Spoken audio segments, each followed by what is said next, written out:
লজ্জার কথা।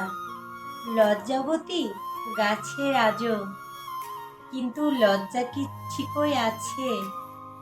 হিসেব করলে দেখা যায় একমাত্র মানুষেরই লজ্জা কমে গেছে। লজ্জাপাতা আর বস্ত্রজীবের ধর্মহিংসা বৈশিষ্ট্যগুলোর মোটেও হয়নি চুল পরিমাণ কোনো পরিবর্তন, যা আমার দেখি না দেখেও।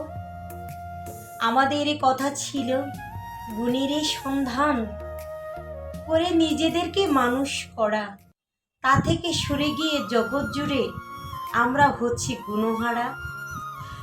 লজ্জার কথা আর গুণের কথা মানুষের মাঝে বললেই বেকায়দা। আসল জিনিস হারিয়ে আমরা পাগল হাসিল করতে জাগতিক ফায়দা। পীড়িতের ঢং পীড়িত যতন পীড়িতে রতন, পীড়িতে গলার হার, আলগা পীড়িতে জীবন করে চিরেতরে অন্ধকার। আলগা পীড়িত যাবে ধরে যার জীবনে ছন্ন ছাড়া, সব হারিয়ে তাকে হয়ে হয় একেই কর্মোদয় সর্বহারা।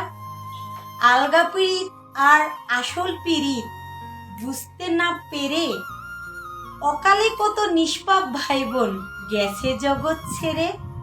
তাই তো কেহ কেহ যদি থেকে থাকে বেঁচে, তার জীবন নাই স্বপ্ন।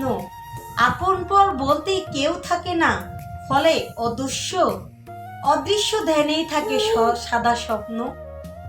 ভালোবাসা ছেড়ে গেলেও ঢং সারে না কখনো, ভালোবাসা এখন হচ্ছে ঢঙ্গেরই পরিবর্তন।